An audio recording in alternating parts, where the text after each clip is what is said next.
Hola, soy Enrique Baltasar y vengo aquí a contaros una anécdota, una historia, una cosa que me pasó hace algunos años y cambió mi manera de ver el mundo. Se trata del Esperanto. Os cuento. Cuando yo iba al instituto, una vez hablaba con un amigo y nos quejamos de que el inglés tuviésemos que aprenderlo, que fuese obligatorio. Y pensábamos, ¿por qué no mejor el castellano? Es una lengua mucho más fácil que el inglés y que además es la segunda más extendida del mundo, a nivel internacional, vamos. Y de hecho lo vimos tan claro, lo vimos clarísimo. Y pensamos, es solo cuestión de tiempo que la gente se dé cuenta de que la lengua que se imponga sea el castellano. Y luego, un tiempo más tarde, me di cuenta de que eso no tiene ningún sentido. Ninguno. Y vamos a ver por qué. Porque no es importante si decimos, vamos a imponer el inglés, el castellano, como el catalán, da igual. Porque hay un principio que nos estamos saltando. Y es que cuando queremos una lengua internacional, cuando queremos realmente una lengua universal, no podemos imponer nunca una lengua de ningún país. Es decir, una lengua nacional. ¿Por qué? Porque nunca puede llegar a ser universal. Ha pasado siempre. Con el francés, con el latín, pasará con el inglés, y da igual cuál elijamos, porque la lengua hegemónica se sustenta en la potencia hegemónica, y cuando deja de serlo, se acabó, pasamos a la lengua nueva. No conseguimos nada. Así que las lenguas francas siempre cambian. Y yo os propongo, una lengua nacional jamás podrá ser universal. Así que llegué a una alternativa. Hostia, vamos a cambiar el panorama. Vamos a crear nuestra propia lengua. Así que me puse a inventar una lengua, tal cual. No sabía nada realmente de gramática ni de nada, pero me puse a aprender con materiales de la universidad. Y eso que estaba investigando y descubrí el Esperanto. ¿Qué es el Esperanto? Es una lengua planificada. Es decir, es exactamente lo que yo tenía previsto hacer, pero ya existía. Y era impresionante, era como mi sueño estaba convertido en realidad. Tenía una comunidad de hablantes, tenía música, literatura, festivales internacionales. Yo solo podía flipar, es lo que os puedo decir. ¿Y en qué consiste, en qué principios se sustenta el Esperanto? En tres. Es una lengua neutral, no pertenece a ningún país. Es una lengua fácil, de hecho es la lengua más fácil del mundo. Y es una lengua común, es decir, no pretende sustituir tu lengua materna. Porque intentarlo nos volvería al mismo panorama. Además de que, al usar tanto una lengua, se formarían dialectos y llegaríamos al mismo punto. Por tanto, lengua neutral, fácil y común. Así que estos son los panoramas. Hay dos modelos lingüísticos que son los que os presento. ¿Se lee bien? Sí. De acuerdo. ¿De acuerdo? El panorama tradicional es, imponemos una lengua, esta lengua la llenamos de prejuicios, por ejemplo. ¿Cuántos de aquí creéis que el inglés es la lengua más fácil que existe? ¿Ninguno? Bueno, yo pienso que sí. ¿De acuerdo? Bien, bien. Uno que es sincero, ¿de acuerdo? Siempre da palo, pero es que es así. Pues, esto no es cierto. Porque las lenguas que se imponen siempre se llenan de prejuicios. Por ejemplo, el inglés lo vemos fácil, porque no tiene acentos, por ejemplo.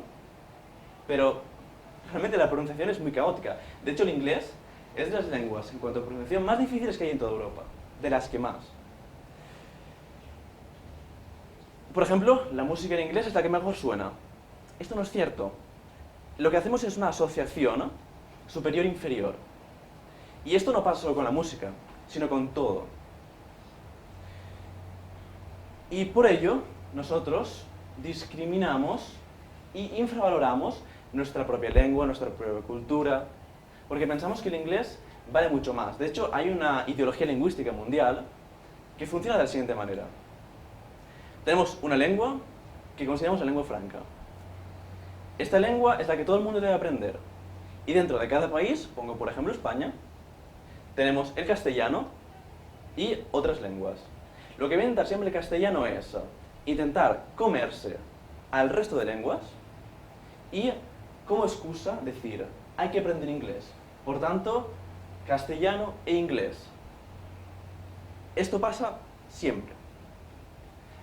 El modelo alternativo es muy sencillo. Una lengua de ningún país, como he explicado, más fácil, más accesible y más justa para todo el mundo. Y que nunca cambie. Bien, un ejemplo de cómo funciona el Esperanto. Vais a ver que es muy sencillo. Así como, por ejemplo, en castellano aprendemos palabras nuevas para decir piara, pocilga, etc. En Esperanto construimos las palabras de una manera lógica. Mirad, por ejemplo, porc o. O es sustantivo. Por tanto, cerdo. Id significa descendiente. Descendiente del cerdo es un cochinillo. Ar es un conjunto. Un conjunto de cerdos es una piara. Así funciona. ¿Cómo suena? Por ejemplo, en Villaggio de la Mancha, qui es no mine volas memori, sería Don Quijote en Esperanto. Obviamente está traducido, igual que la Biblia y un montón de literatura universal. El número de hablantes. Bien, es un tema un poco polémico, pero voy a explicaros lo que sea. ¿Cuánta gente de aquí puede tocarse la nariz con la lengua? ¿Sí? Mola. Vale, pues lo mismo pasa con el Esperanto. De hecho, es la primera vez que me lo dicen. Eso pasa con el Esperanto, no se puede saber. Porque no hay censos. ¿Y a qué nos aferramos? Yo realmente solo os puedo decir que he viajado por un montón de países y que siempre encuentras a gente. Hay organizaciones, hay eventos. De hecho, por ejemplo, me voy a París en una semana y ya he quedado con unas 5 personas. Así que, para mí, vais donde vais, siempre te encuentras a gente. Luego, datos que os puedo comentar. Pues van cambiando mucho, pero por ejemplo, en algunos países se hace un censo de los idiomas que habla la población. Esto que es un poco aleatorio y probabilístico. Y, por ejemplo, en Hungría saben que hay 400 personas que indican que saben hablar esperanto. Realmente esto no es nada fiable porque hay 36.000 personas desde que se creó que hicieron el título, que se sacaron el título oficial. Sí, hay un título oficial de esperanto. Igual que existe de inglés, en Cambridge, pues existe uno de esperanto. ¿Dónde se habla? Bueno, podemos imaginar que donde más se habla son en las ciudades. Y los países donde más es en China y en Brasil. ¿Por qué? Porque en China es el país, bueno, es un país que realmente necesita el esperanto, porque tiene muchos dialectos. Y en Brasil, es una historia un poco curiosa, pero hubo un esperantista famoso que asoció el esperanto con hablar con los espíritus. Y se hizo famoso, se hizo la bola, y ahora un montón de gente habla esperanto en Brasil. De hecho, por ejemplo, el esperanto es una de las lenguas oficiales del Ministerio de Turismo del país. Bien, Klingon, élfico, esperanto, ¿no es lo mismo? No es lo mismo. ¿Por qué? Porque existen diferentes tipos de lenguas planificadas. De hecho, es un error bastante frecuente. Pensar que una lengua inventada, realmente planificada, son igual todas. Porque, por ejemplo, el Klingon está hecho a propósito para sonar de cierta manera. En cambio, el esperanto está planificado para la comunicación internacional. Y eso es muy importante. Además, cabe deciros que el esperanto es la única lengua planificada del mundo que ha tenido éxito. De hecho, la segunda lengua planificada, más hablada del mundo, a lo mejor tiene miles de hablantes tirando a lo mucho. Un poco de estadísticas, tal vez. Pues, informe Green. Es un informe de un economista que analizó la imposición del inglés en la Unión Europea y dijo lo siguiente. Bueno, dijo muchas cosas, pero dijo, por ejemplo, que si la Unión Europea adoptase el esperanto en vez de usar el inglés como lengua interna de trabajo, se ahorrarían 56 euros por cada persona de la Unión Europea. Por cada persona. Y esto beneficiaría al 85% de la población. Vamos, No tiene punto de comparación. Ok, utilidad del esperanto. ¿Qué utilidad tiene una lengua planificada? Bueno, ¿qué utilidad tiene el japonés? ¿O el castellano? ¿Para qué usáis una lengua? La comunicación. Para comunicaros. Exacto. ¿Para qué más usamos una lengua? Cultura. Exacto. Bien, pues el esperanto tiene cultura. Donde vayas te puedes encontrar con hablantes. Y básicamente, yo es que lo viví desde una perspectiva en que yo imaginé la idea y luego descubrí el idioma. Entonces, todo me impactaba mucho. De hecho, por ejemplo, cuando fui a, creo que era Sabadell, hay un museo de Esperanto, que es como una librería, no, es como una biblioteca muy grande, y veías ahí miles y miles y miles de libros, de pósters, de revistas en Esperanto. Era, era increíble, porque la gente siempre te dice, pero eso no tiene cultura, no tiene nada. Mentira, y yo lo estaba viendo. Y yo llevo, creo que 5 años desde que empecé a aprender Esperanto, y lo que puedes hacer con cualquier idioma, lo puedes hacer con Esperanto. Que vale, por ejemplo, trabajar, no hay muchos trabajos que puedes trabajar con Esperanto, hay pocos, existen pero hay pocos. Pero todo lo demás, de hecho, no aprendemos una lengua solo por trabajo, hay muchas razones. Es más, hay una cosa que os va a gustar, a los que tengáis que aprender inglés y no os guste o simplemente os cueste. Y es que el Esperanto está demostrado que tiene un valor propedéutico, lo cual significa que si aprendes primero Esperanto, luego aprender otros idiomas te cuesta mucho menos. Por ejemplo, una vez se hizo un experimento, hay varios experimentos, pero una vez se hizo uno, me parece que era en Francia, y compararon lo siguiente. Imaginaos que hacemos la ESO 4 años de solo inglés. Y lo comparamos con un grupo de alumnos que hacen 1 año de Esperanto y 3 años de inglés. ¿Qué grupo tendrá al final de los 4 años un mejor nivel de inglés? El que hizo Esperanto e inglés. No por más tiempo consigues un mejor resultado. El método es muy importante. Y bien, algo típico, muy típico, que nos suelen decir es: el Esperanto si es tan buena idea, debería enseñarse en todos los colegios del mundo. Vale, está muy bien, pero ya que estamos aquí voy a poner un ejemplo. Vamos a esperar que los gobiernos del mundo de repente un día decidan: venga, vamos a veganizar el mundo. No tiene sentido, no tiene sentido. Porque sabemos cómo funciona el mundo. Y bien, básicamente esta es una... El final, no pude prepararme mucho porque tenía exámenes, pero bueno, os enseño, por ejemplo, que tenemos una bandera. Tiene una simbología, de hecho. El verde es el color de la esperanza, el blanco de la paz, y una estrella con 5 puntas, uno por cada continente. La dejo por aquí. Y otra cosa que os he traído es este libro, que de hecho me lo compré únicamente para enseñároslo. Todavía no me lo he leído, pero bueno, sé de qué va.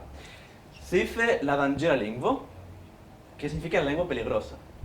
Y este tochaco va de las persecuciones del esperanto en el mundo. Por ejemplo, que Hitler en su libro Mein Kampf lo acusaba de la lengua de judíos. Stalin dijo que era lengua de espías.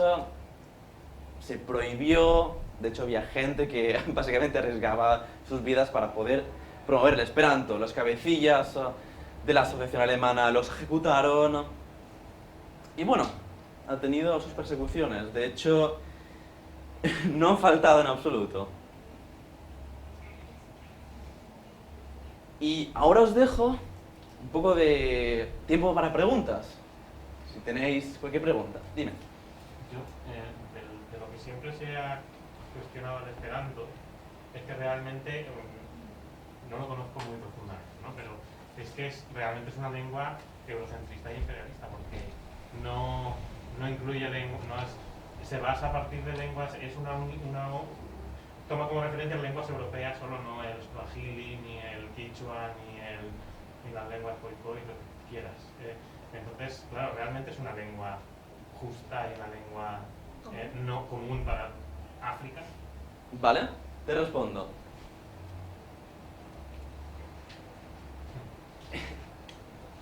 Esto no es europeo. Bueno, un poco sí que tiene, pero el vocabulario del esperanto es principalmente europeo. ¿Por qué? Porque la mitad de la población mundial habla una lengua indoeuropea. Eso. Imperialismo.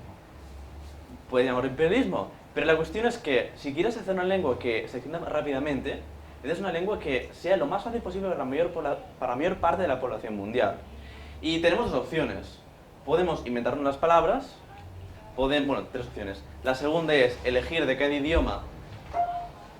Vale. Elegir de cada idioma de manera como nosotros consideremos, o hacerlo lo más fácil posible. Se optó por esta vía. Y luego la gramática funciona, en japonés funciona así. Tú vas mezclando significados, combinando significados. Con lo cual podríamos decir que básicamente el vocabulario es europeo, la pronunciación también, es como el italiano. La grafía también. Porque para que sea más fácil. Y la gramática es más fácil para los asiáticos. Bueno, no para todos, depende de la lengua. Pero la cuestión es esa. Puedes hacer una lengua que puedas considerar más neutral o una que sea muchísimo más fácil. Y lo ideal para nosotros es la comunicación. Pero sabemos que es más fácil para un quichua. De hecho, la partícula para hacer preguntas en esperanto, chu, es igual en quechua. Exactamente igual. Solo que en esperanto se pone al principio de la frase y en quechua se pone pegado a la palabra al final. Y para una persona que hable suajili, que es de una lengua Yo perseguida. no sé suajili, lo siento. Sí, vamos por ahí. ¿Alguna pregunta más rapidita? Me ha parecido leer que en un mes se puede aprender, ¿verdad? Leer, Yo diría- sería algún vídeo. Depende de las horas que dediques. Hay gente, yo es que empecé a aprender mal, nunca he vivido en lengua extranjera, pero yo diría que en unas 150 horas puedes tener un nivel medio. Es totalmente factible, si aprendes bien, o sea, si practicas, Sí, dedicando un mes exclusivo a estudiar. si lo haces muy intenso y aprendes bien, sí. Dime. ¿Dónde? O sea, si ahora quiero aprender esperanto, ¿dónde tendría que ir? En el taller que viene ahora. Vale.